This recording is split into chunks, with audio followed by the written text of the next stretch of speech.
Hey team. So I'd like to talk to you today about what is probably the most fundamental and the largest question that anybody should be asking themselves when they're considering cryptocurrency. And that's, does it fit in my portfolio?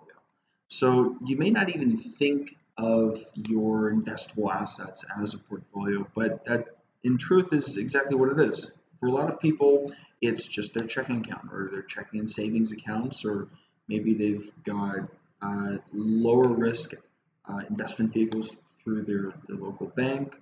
Perhaps they've got stocks, bonds, mutual funds.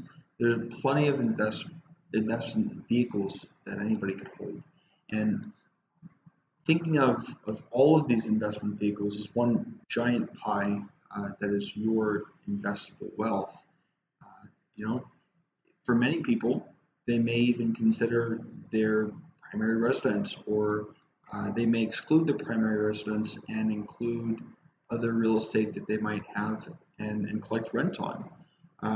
But that being said, uh, plenty of traditional approaches and methodologies to portfolio construction allow for risky assets, alternative investment asset classes.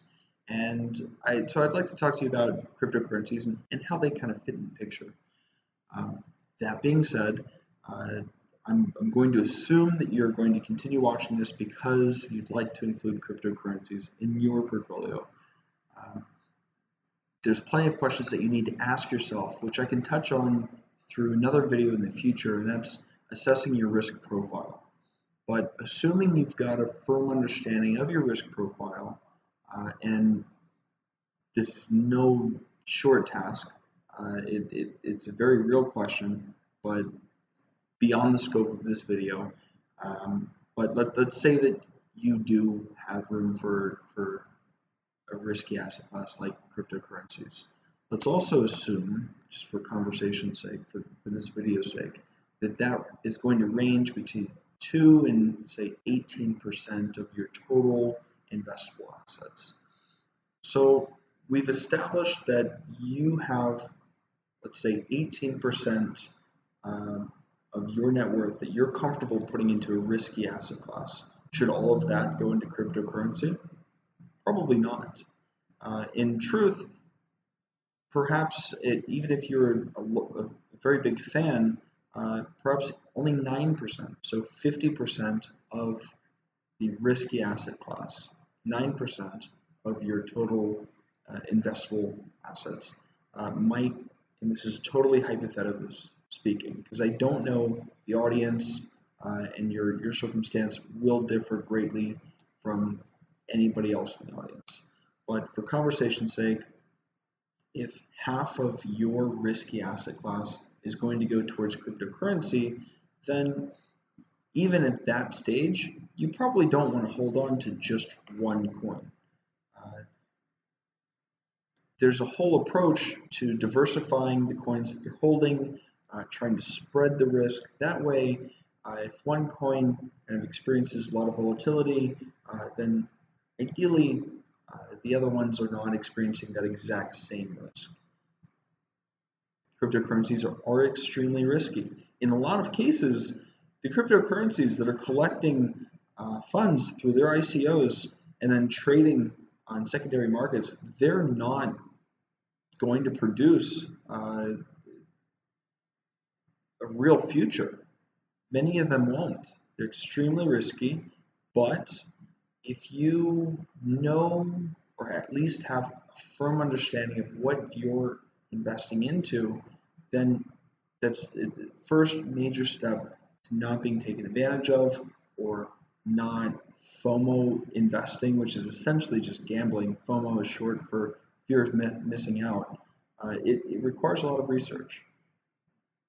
I hope through this video and future videos to give you a good groundwork or a good foundation for which to do your research from. But let's go ahead and think in terms of concepts that can guide your diversification. I mean, how do I pick different coins? There's well over 1,000. But you can pick them according to concepts that you believe in. So let's say you believe that cryptocurrency has a real future because it provides privacy for the parties taking part in the transaction. Okay, so privacy coins. There's a whole section of coins which categorize themselves as privacy coins. You can diversify amongst 5, 10 privacy coins, and you're essentially spreading your risk and saying there's a future for privacy in cryptocurrency. I'm not sure which one's going to win, but I'm doing research in each of these different coins. They all seem like they could be in the future a real player, and so I'll go ahead and diversify across these 5, 6, 7, 8, 10 privacy focused coins. Another very popular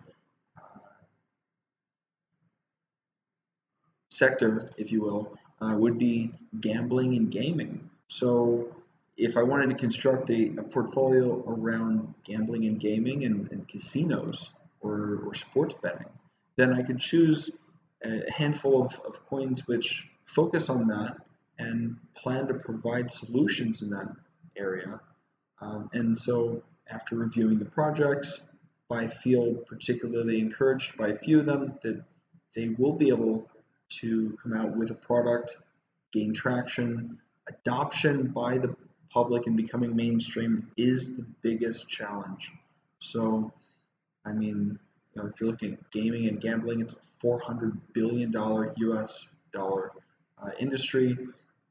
Huge opportunity there, but let's say I think privacy and gaming are the two concepts that I can align myself with the most and do my research, meaning I at least look at the white papers of each of the projects that I'm investing money into, and I have a firm understanding of where their future is. And you also need to do a bit of homework around the public's sentiment of that cryptocurrency.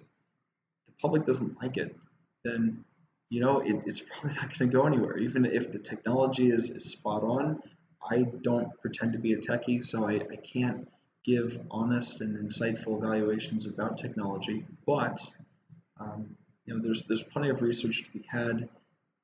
Again, it's getting a little bit beyond the scope of this video. I will be creating another video to touch on the research process,